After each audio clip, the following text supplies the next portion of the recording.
கிறிஸ்துவுக்குள் மிகவும் பிரியமான தெய்வ பிள்ளைகளே, பரலோகமான நிகழ்ச்சியின் மூலம் உங்களை சந்திப்பதில் என் இருதயம் கர்த்தருக்குள் மிகுந்த மகிழ்ச்சி அடைகிறது. இன்றைய பரலோகமன்னா, ஒருவனும் தீமை செய்ய முடியாத அந்த வார்த்தையை அப்படியே இருதயத்தில் விசுவாசிங்க. எனக்கு யாரும் தீமை செய்ய முடியாது. ஆனால் உலகம் உங்களுக்கு தீமை செய்யணும் அப்படின்னு நினைக்குது. இந்த உலகத்தை குறித்து கர்த்தராகிய இயேசு கிறிஸ்து சொன்னார். யோவான் 16:20, மெய்யாகவே மெய்யாகவே நான் உங்களுக்கு சொல்லுகிறேன், நீங்கள் அழுது புலம்புவீர்கள், இந்த உலகமோ சந்தோஷப்படும். இதுதான் உலகம். உலகத்தை நல்லா புரிஞ்சுக்கோங்க. நீங்கள் அழும் பொழுது, நீங்கள் வேதனைப்படும் பொழுது, நீங்கள் துக்கப்படும் பொழுது, நீங்கள் சஞ்சலப்படும் பொழுது இந்த உலகம் சந்தோஷப்படும். ஆனால் இன்னைக்கு கர்த்தர் சொல்றாரு, உன்னை ஒருவனும் தீமை செய்ய முடியாத நான் உன் கூட இருந்து உன்னை நடத்துவேன். செப்பனியா 3:15 வாஸ்து பார்க்கும் பொழுது, இஸ்ரவேலின் மகாராஜா உன் நடுவில் இருக்கிறார், இனி தீங்கை காணாதிருப்பான். அன்பானவர்களே, இனி உங்கள் வாழ்க்கையில் இதுவரை கண்ட தீமையை வேதனையை காண்பதில்லை. எந்த மனுஷன் உங்களுக்கு தீமை செய்ய முடியாது. அன்பான தெய்வ பிள்ளைகளே, இன்றைக்கு பல விதத்தில் தீமையை நம்ம அனுபவிக்கிறோம். ஒரு நாள் ஒரு சகோதரர் என்னிடத்தில் வந்து சொல்லும் பொழுது வேதனையோடு சொன்னா, பிரதர், நான் உண்மையாக வேலை பார்த்தேன். என் முதலாளிக்கு, என் மனசாட்சிக்கு பயந்து நான் வேலை பார்த்தேன். முதலாளிக்கு விசுவாசமாக இருந்தேன். ஆனால் முதலாளிக்கு மிகவும் நெருங்கினவர்கள் என் முதலாளியை தப்பான பாதையில் திசை திருப்பி கொண்டுட்டு போயிட்டுருக்குறாங்க.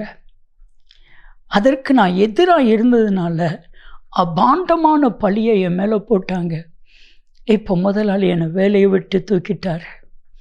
என் இருதயம் ரொம்ப வேதனைப்படுகிறது. என் முதலாளிக்கு என்னை புரியணும், என்கிட்ட வேலை பார்த்தவங்க எல்லாம் என்னை புரியணும். நான் எல்லாருக்கும் நன்மை தானே செய்தேன். அப்போ தான் ஆண்டவர் சொன்னார், நான் உன் கூட இருந்து உன்னை உயர்த்துவேன், இந்த தீமை எல்லாவற்றையும் நன்மையாக நான் மாற்றுவேன் அப்படின்னு ஆவியானவர் சொன்னார். சொல்லி கொஞ்ச நாளில் ஆண்டவருடைய கிருபையினால் ஒரு சின்ன பிஸ்னஸை செய்தாங்க. அது கொஞ்சம் பெருசாச்சு, இன்னும் கொஞ்சம் பெருசாச்சு. 2 பேர் வேலைக்கு சேர்ந்தாங்க, 10 பேர் வேலைக்கு சேர்ந்தாங்க, 100 பேர் வேலைக்கு செய்தாங்க. இன்றைக்கி 100க்கு மேற்பட்டவங்க வேலை செய்கிறாங்க. இப்போ அந்த முதலாளி புரிஞ்சுக்கிட்டாங்க, அந்த சகோதரர் டேனிங்கிற அந்த சகோதரர் எனக்கு நல்லது தான் செய்திருக்கிறார், நான் தான் அவருக்கு தீமை செய்திருக்கிறேன். காலம் கடந்த பின்பு வேதனைப்பட்டு ஒரு பிரயோஜனமும் இல்லை. இப்போ ஒரு சொல்கிறாரு, டேனி பிரதர் சொல்கிறாரு, அன்னைக்கு மனசுக்கு கஷ்டமாக இருந்துச்சு, இன்னைக்கு மனசுக்கு ஆறுதலாக இருக்குது. அன்னைக்கு இன்னொரு மனுஷன்ட்ட நான் கை கட்டி நின்று சம்பளம் வாங்கினேன், இன்னைக்கு சந்தோஷமாக மற்றவங்களுக்கு சம்பளம் கொடுக்கும்படி என்னை மேன்மைப்படுத்தி இருக்கிறான். என் அன்பு தெய்வ பிள்ளைகளை, உங்களுக்கு விரோதமாக யாரும் தீமை செய்ய நினைச்சாலும் முடியாது. ஆனால் அது தீமையாக இருக்கலாம். ஆனால் கர்த்தர் எப்படி மாற்றுவா? 2 சாமுவேல் 16வது அதிகாரம் 12ஆம் வசனத்தில் தாவீது சொல்லுகிறான், சீமையனை தூசிக்கட்டும், கர்த்தர் அனுமதித்திருக்கிறார். ஒருவேளை என் சிறுமையை பார்த்து எனக்கு நன்மையை கர்த்தர் செய்வா, யாருக்கு தெரியும்?